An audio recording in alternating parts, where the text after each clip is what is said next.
укмуштуу тилчи лингвисти, таланттуу акыны, көрүнүктүү мамлекеттик ишмери Касым Тыныстановдун 120 жылдыгын белгилейт.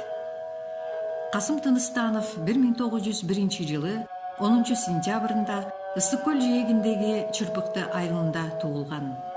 Кат сабатка атасы үйрөткөн. Алгачкы билимди айылдык диний өзбек мектебинен алган. 1914 жылдан баштап 1918 жылга чейин Каракол шаарындагы Орус Тузем мектебинде окуган. Улуу өркүндүн азабын көрүп, өз үй бүлөсү менен Кытайга жер которуп барган.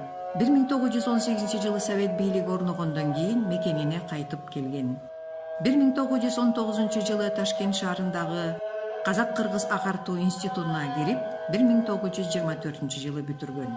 Анын таланты эрте байкалып, ар тараптуу багытты камтыган. Студент кезинде жазган ырлары, аңгемелери Ак жол, Өрүс гезитине, Жас кайрат, Сана журналдарына басылып чыккан. 1924 жылдан баштап Түркстан Республикасынын Академия борборунда Илим комиссиясынын Кара-Кыргыз областтык бөлүмүнүн секретары, кийин анын төрагасы болуп иштеген. Касым Тыныстанов кыргыз тилиндеги туңгуч окуу китебин 1924 жылы басып чыгарган. 25 жашында жаш окумуштуу чоңдор үчүн алипбе, биздин тил аттуу кыргыз тилинин грамматикасы боюнча илимий эмгегин элине тартуулаган. 1925 жылы Эркин тоо газетасынын жооптуу редактору болуп иштеп турганында Москва шаарынан Касым ырлар жыйнагы аттуу китеби жарык көргөн. Сейрек кездешүүчү уюштуруучулукка жөндөмдүү коомдук ишмер Касым Тыныстанов 1927 жылдан 1930 жылга чейин Кыргыз АССРнин эл агартуу комиссары болуп иштеген. Ал кыргыз тили илиминин пайдубалын түптөп, грамматика, морфология, синтаксис, лексикология боюнча илимий эмгектерди жаратты. Кыргыз алфавитин иштеп чыгууга жана түзүүгө активдүү катышкан.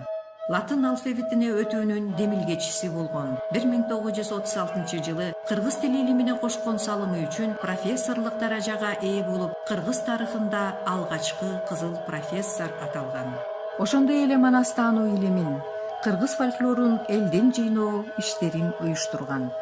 Касым Тыныстанов 1937 жылы саясий репрессияга дуушар болуп, эл душманы аталып 1938 жылы атылган. 1991 жылы Атабейит көрүстөнүнө сөөгүн кайра жерге жашыруу жөрөлгөсү өткөн. 2001 жылы Кыргыз Республикасынын президентинин алтын медали сыйлыгы үй бүлөсүнө тапшырылган. Анын ысмы тарыхта түбөлүктүү калды. Караколдогу Пет университетке, туулган айылындагы мектепке, Бишкек шаарынын көчөсүнө, китепканага аты берилген.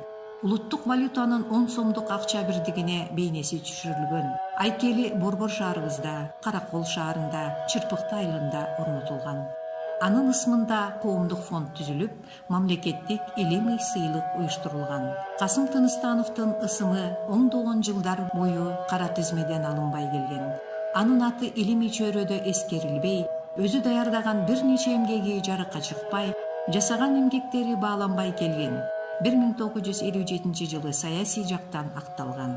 Толугу менен 1989 жылы акталып, Кыргыз өкмөтүнүн атайын токтому менен мурасын кайра калыбына келтирүү иштери башталган.